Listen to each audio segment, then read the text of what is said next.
Hi everybody, TJ Mack Vintage Cards and Nostalgia here. I hope everybody's well. In today's video, I want to share my top 10 favorite baseball magazines in my collection. Now for me, there's something extra special about collecting vintage magazines. It's something that transcends mere nostalgia and taps into the history, the culture, and personal connection to sports. Now, my love for magazine collecting, it began really about 8 years ago when my brother-in-law handed us my father-in-law's magazine collection. It was in that moment, I didn't just receive a bundle of paper and ink. I inherited a window to his past. It was a tangible link to stories that were once alive of interest to sports fans. Now, among these magazines are treasures from the late 1940s all the way up till 1980, and each has a unique history etched into its pages. Now, the early issues I received, the ones from the late 40s and up to about 1952, are extra special in their own way.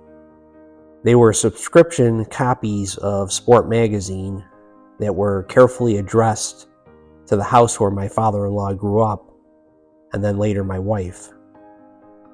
That address is now a piece of history in its own right, and it serves as a silent witness to the decades gone by, a reminder of the person my father-in-law once was, who my wife was, and the world in which they lived. And each time I hold one of those issues, I feel connection to that house and those times. And then from about 1953 onward, the magazines, they shift from subscription copies to newsstand editions, which were much more limited. A newsstand magazine doesn't have a subscription label on it, and for magazines like Sport and Sports Illustrated, much less than 10% of those issues were newsstand copies. It ranges from anywhere, they believe, from 50,000 to 100,000 newsstand copies would go out, where you would have well over 1 million and beyond subscription issues. Now, I remember when I first met my wife in high school, my father-in-law had this storage area at their house, and in it were these boxes that were neatly stacked up, and inside were the magazines. Now, I'm thinking to myself as I'm putting this video together, who would have known that 16-year-old me would be showing these magazines 34 years later? Now, like baseball cards, magazines are the voices of a different era. They're chronicling the changing world of sports and society and culture. But for me, it's really more than the athletes or the events. It's about connecting with the people of the past, feeling that pulse of history in a way that's both personal and universal. These magazines allow me to see the world through the eyes of someone who lived through a time that I really only can imagine. They tell stories of people sitting down in their living rooms, flipping through the pages, reading about the same sports with the same intensity and passion that we feel today. And I think there's a certain comfort in that, a sense of continuity that ties generations together. So now let us take a look at the top 10 favorite baseball magazines in my collection. Number 10 is the October 1972 Sport magazine featuring Johnny Bench. Now, Sports Illustrated is known for its outstanding cover photography, and rightfully so, especially in the 1970s and beyond. However, Sport magazine also produced many beautiful covers, and this one featuring Johnny Bench is no exception. You see the Hall of Fame Reds catcher in action, seemingly chasing after a ball in a game against the Cubs. Now, 1972 was a banner year for the Reds' backstop, as he won his second MVP award, hitting a league-leading 40 home runs, and driving in 125 RBIs. Next is the May 1976 Sport Magazine featuring Tom Seaver. The Sport Magazine released several beautiful covers featuring Tom Seaver, and I have one from 1972 when he was with the Mets, and another from 1978 featuring him on the Reds. But it's this May 1976 cover showing Tom Terrific dressed as a painter, seemingly eyeing his canvas with his palette in hand. This cover offers a whimsical take on the 1970s greatest pitcher, known for pitching many masterpieces on the mound. In the mid-1970s, Sport Magazine really wasn't taking itself too seriously and featured these fun covers showcasing heroes of the day in costumes that reflected their talents. You'd see Reggie Jackson dressed as General Patton, Dr. J performing surgery on a basketball, and Bobby Bonds dressed as Uncle Sam. And these were just a few among the many creative and eye-catching covers they were issuing at the time. And I just love this Seaver copy. Number 8 is the June 1965 Sport Magazine featuring Willie Mays. This magazine might be one of my favorite photos of the Say Hey Kid. I love the casual look of Willie with his arms folded as he's laughing at something. And I'd love to know what's so funny. Now, of course, Willie had plenty to laugh about in 1965 as he won his second MVP, hitting 52 home runs and driving in 112 RBIs. Willie was such a baseball savant. I remember him one time saying, as he was holding up a baseball bat, that he cleans his teeth with these. He was in the midst of a 5-year stretch between 1962 and 1966 when he led the National League in wins above replacement, or better known as WAR. Number 7 is the April 1975 Sports Illustrated featuring Steve Garvey. The Sports Illustrated from this year marks the first appearance of Garvey on the cover, and it certainly was a memorable one. Fresh off winning the 1974 MVP, the young and handsome Dodgers first baseman was quickly becoming a hero to many kids living on the West Coast. A couple of videos ago, I showed my 1974 Topps Steve Garvey card and discussed how the background had the bokeh effect, the soft and pleasing blurred background that's used by photographers to draw focus to the main subject. You can see this effect on the cover here as well, complementing that 1974 Topps Garvey card very nicely. Number 6 is the July 1962 Sports Illustrated with Ken Boyer on the cover.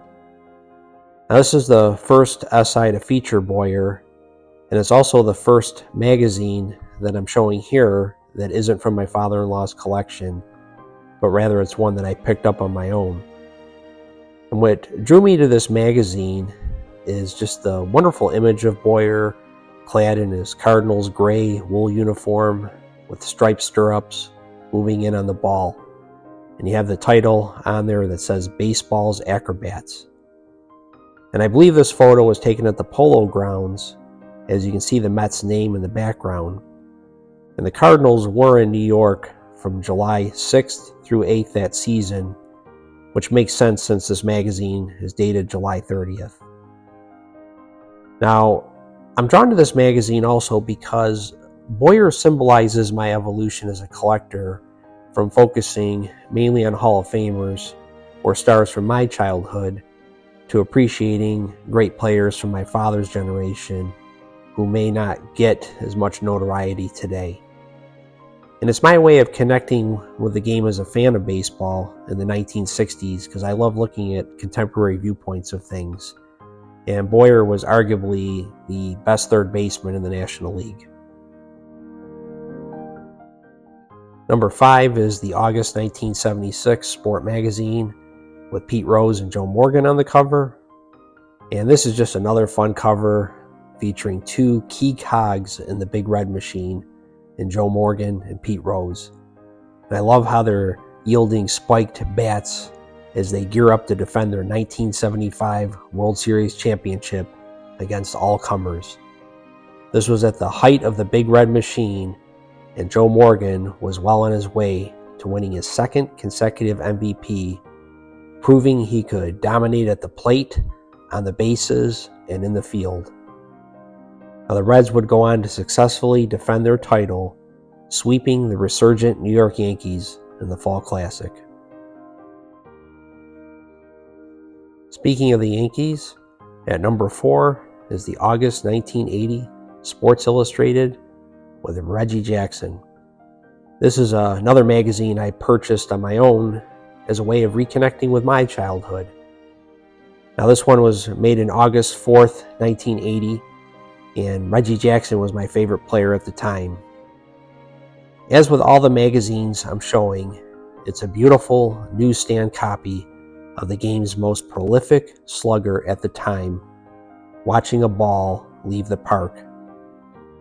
I was a 5-year-old Yankees fan in the making, learning the game by ripping open pack after pack of 1980 Topps cards.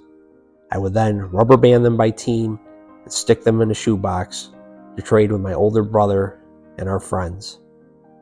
Reggie was my guy, and this magazine, it just takes me back to those warm summer days.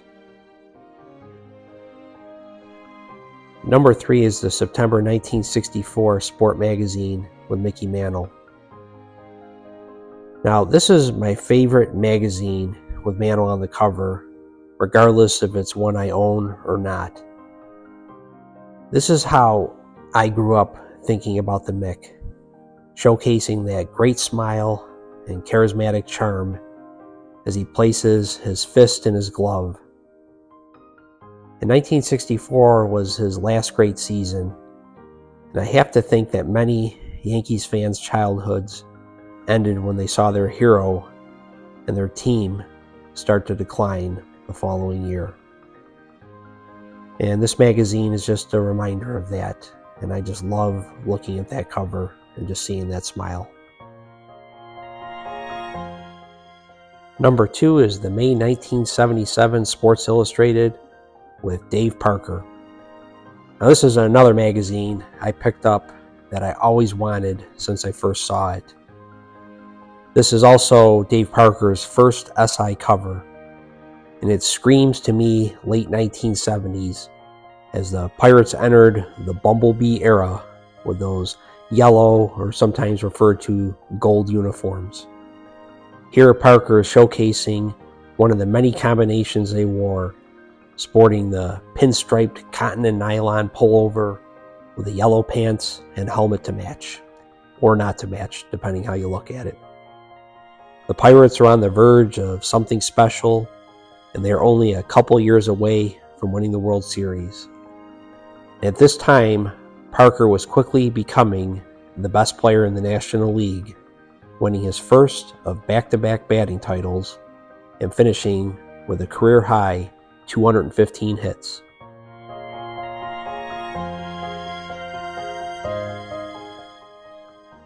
And my number 1 favorite magazine, not just in baseball but in my overall collection, is this April 1955 Sports Illustrated with Al Rosen on the cover. This will likely always be my favorite because it just has such a special and personal connection to me. My father-in-law's favorite player in 1955 was Rosen, and he bought this magazine at the newsstand as an 18-year-old that year. He placed it in a drawer, which is why it has remained in such beautiful condition all these years later. Rosen was on his way to being a Hall of Famer before injuries derailed him.